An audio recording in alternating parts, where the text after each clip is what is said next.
My name's Roy, for those of you that don't know me. And I'm going to be talking a little bit about doing these glass sinks.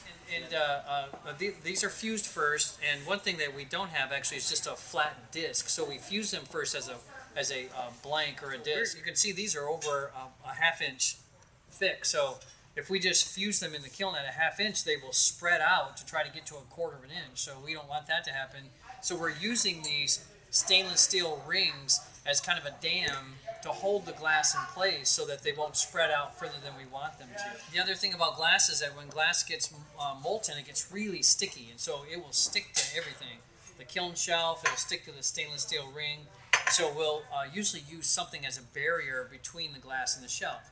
On the shelf, we often use something called Kiln Wash, which is painted on so it won't stick. And in the rings, we use something along this line, which is a ceramic fiber paper. So it won't burn up in the kiln, right? It stays in there. So we'll line all the rings with this. So the glass, we have to go really slow while we're firing it because the pieces are big and it's thick, and there's a chance that we will thermal shock the glass, right? If we heat it up too quickly or cool it too quickly, that the glass will crack. So our firing schedules are kind of based on the fact that we're trying to go pretty slow. But we started with circles of glass, which is kind of nice. And they actually are a little easier to kind of fuse sometimes, and because we will, you don't trap as many air bubbles when you're dealing with full sheets of glass. Yeah, so then on this one, Val put in just big chunks of glass in there, so they weren't cut into perfect circles beforehand.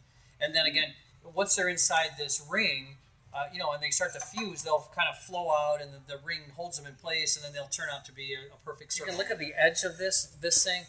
And we didn't do anything to the edge. We didn't grind it or do a thing to it. So you can get an idea of kind of how it looks natural when it comes out of these rings.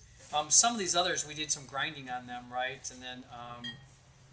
And then most of them we did what's called fire polishing, which is putting them back in the kiln and then heating them up and just till they get shiny again. Because if you use a grinder, like a diamond-coated bit to smooth out the edge, it makes it all dull looking and it's not shiny like the rest of the glasses. So in order to get that shiny again, we could polish it, but it's kind of time consuming. So usually we just throw it back in the kiln. And like I said, we just heat it up till it gets hot enough so the edge gets shiny again.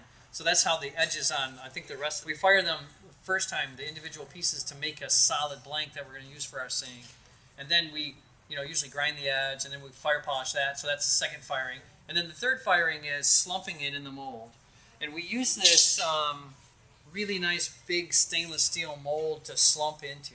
Boron nitride is the material, which they refer to as a white graphite, I guess.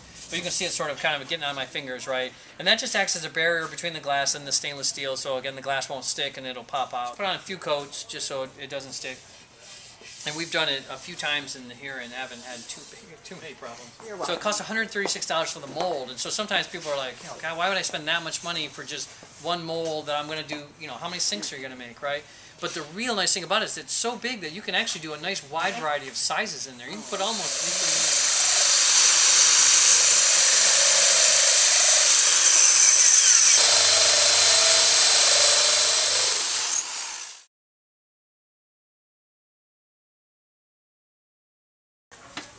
Yeah, our process for us is, the water gets all cloudy because of the crushed up glass, right? So we periodically just replace it just because I'm trying to do some of this visually to see how close I am to getting to the bottom before I'm blowing it out. I'm close, aren't I?